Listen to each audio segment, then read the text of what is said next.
What if you've been fighting the wrong battles for years? Have you ever wondered why some people seem to win effortlessly while others fight constantly and never make progress? It's not luck. It's not natural talent. It's strategy. And it all started over 2,500 years ago in the mountains of ancient China, when a general named Sun Tzu wrote a text that would forever change how we understand conflict, negotiation, and high performance. But here's the secret most people miss.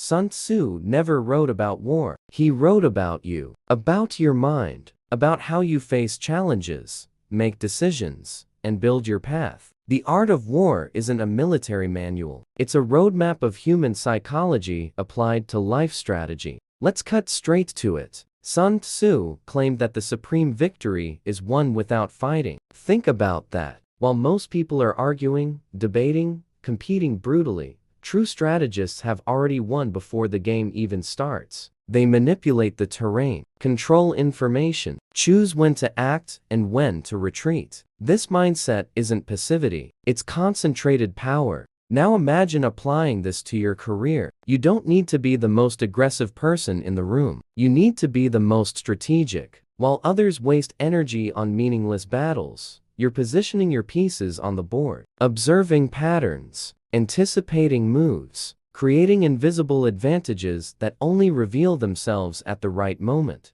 Sun Tzu said, "Know your enemy and know yourself, and in 100 battles you will never be defeated." But who's the real enemy? It's not your competitor. It's not your boss. It's your own lack of clarity. It's not knowing your weak points. It's the illusion that you can win without preparation. Great negotiators understand this. Before entering a meeting, they study every detail. They know the hidden interests, identify emotional weaknesses, control the conversation's pace. They've transformed Sun Tzu's teachings into high-performance methodology, and you can do the same. Think about chess masters. They don't just play the current move. They see 10, 20 moves ahead, calculate probabilities, force opponents into mistakes. That's the essence of strategy, transforming the battlefield to your advantage before combat begins. And this applies to business, relationships, personal projects, and life goals.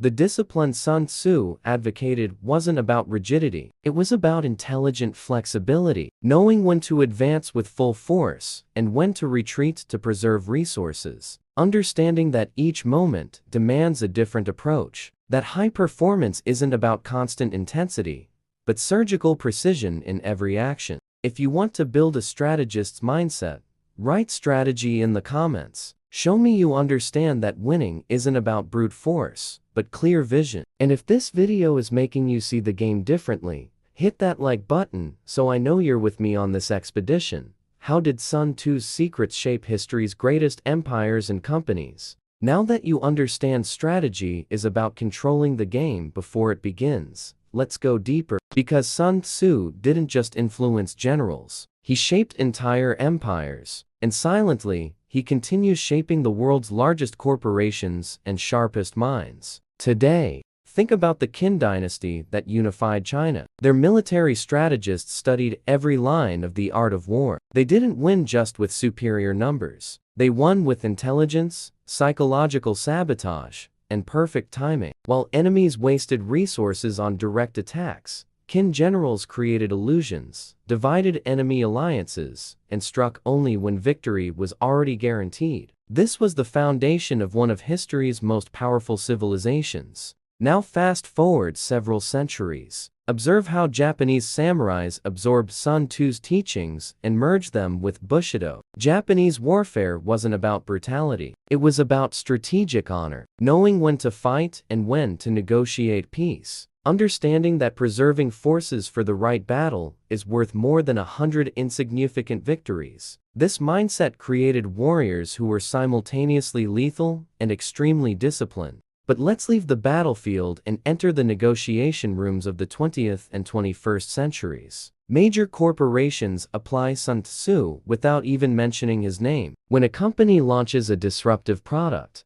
it's not just selling, it's repositioning the entire market, forcing competitors to react predictably while it's already prepared the next move. Think about major corporate acquisitions. A company doesn't buy another just for immediate value. It eliminates future competition, controls strategic resources, expands territories of influence. It's exactly what Sun Tzu called attacking the enemy strategy. You don't need to destroy the opponent, just make them irrelevant. And this logic applies to your personal life too. How many times have you wasted energy on arguments that led nowhere? How many times have you competed in areas where you'd never have real advantage? Sun Tzu taught that the wise strategist chooses their battles. They invest energy only where they can create decisive impact. The Shaolin monks understood this profoundly. They trained not just the body, but the strategic mind. They knew that discipline without direction is waste. Strength without intelligence is guaranteed defeat. That's why they combined meditation,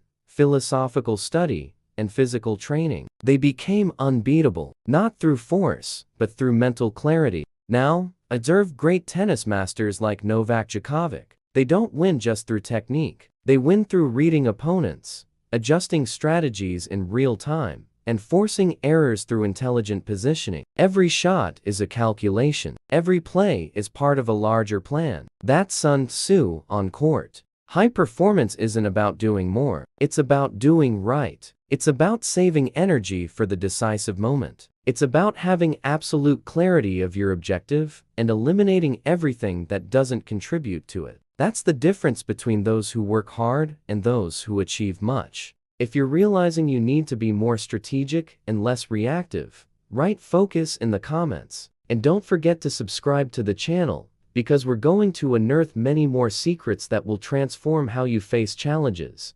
Why is Sun Tzu's mindset the secret code of ruthless negotiators? Let's talk about negotiation. Because if you think negotiating is about convincing someone, you've already lost. Before starting, Sun Tzu revealed something that history's greatest negotiators understood perfectly.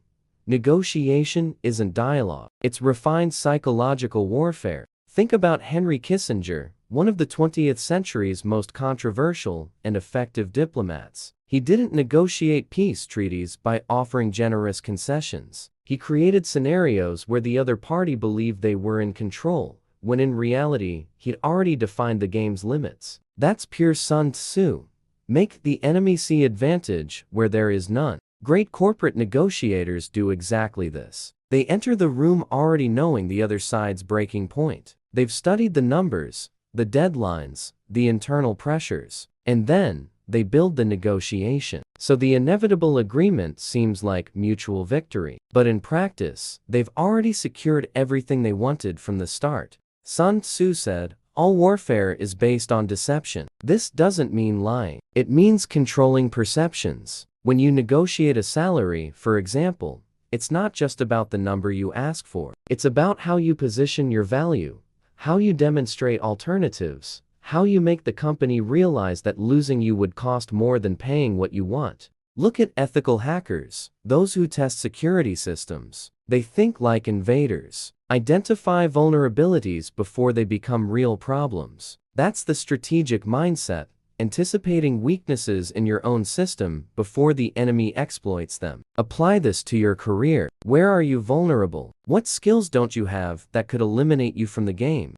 Medieval alchemists, although not scientists in the modern sense, had an essential characteristic: strategic patience. They knew that transforming metals took time, experimentation, and meticulous observation. Sun Tzu valued the same thing. He warned against haste, said, "An impatient army makes fatal mistakes." The same applies to you. How many opportunities have you lost by acting too fast? How many mistakes have you made from lack of preparation? Now think about poker masters. They don't play the cards. They play the people. Observe behavioral patterns. Identify signs of nervousness or overconfidence. Control their own reactions to reveal nothing. This reading of body language, micro-expressions, timing, is the essence of applied strategy. And you can use this in meetings, interviews, presentations. Sun Tzu taught that the victorious general wins first and then goes to war. This means the real battle is just the formalization of a victory already constructed. If you want high performance, stop improvising. Start planning with depth.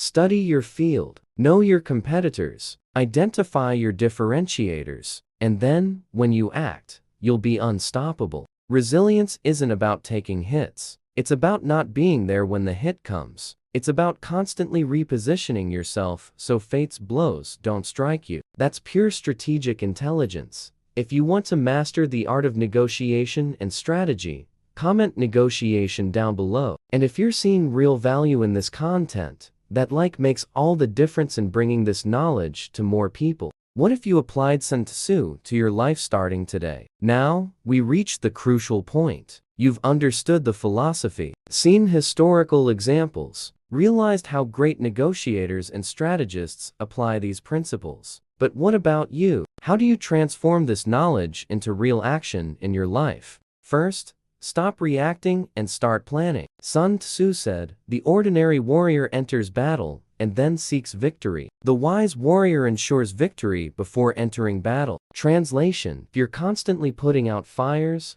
solving crises, playing catch up, you're not being strategic. You're being reactive, and that leaves you vulnerable. Start by mapping your terrain. What are your real resources? Time, money, skills, network, energy. Now, what are your medium and long-term objectives? Most people fail because they don't connect resources with objectives. They want giant results with tiny investments. Sun Tzu would call that strategic suicide. Second, know your strengths and weaknesses deeply, without illusions, without ego. If you're terrible at something essential to your objective, you have two options: develop that skill or find partners who have it. The Romans built an empire not because they were superior at everything, but because they absorbed the best from each conquered culture. They integrated foreign knowledge into their system. You can do the same. Third, choose your battles with brutal wisdom. You can't be on all fronts, can't pursue all opportunities. Sun Tzu warned that dispersing forces guarantees defeat. Concentrate your energy on few strategic objectives. Master them completely, then expand. Think about how great athletes train. They don't do everything simultaneously. They divide the year into cycles. At some moments, they focus on strength. At others, on speed. Then on endurance. This periodization is pure strategy applied to the body. And you can apply the same logic to your professional and personal projects. Fourth, cultivate information networks. Sun Tzu dedicated an entire chapter to using spies. Today, this means having access to privileged information about your market, your sector, your opportunities. I'm not talking about illegal espionage. I'm talking about talking to the right people, reading the correct reports, understanding trends before they become obvious. Great investors do this. They don't follow the market. They anticipate the market, identify patterns most haven't seen yet, and when they act, they're already positioned to reap the rewards. That's the difference between those who react to changes and those who lead them. Fifth, practice the discipline of adaptation. Sun Tzu compared the strategist to water, which adapts to terrain but never loses its essence. You need to be flexible without losing your core values. Need to adjust tactics without abandoning your strategic vision. This demands absolute mental clarity and a constant learning mindset. Now, the final question: will you continue living on autopilot, reacting to what happens, or will you take strategic control of your trajectory? The choice is yours.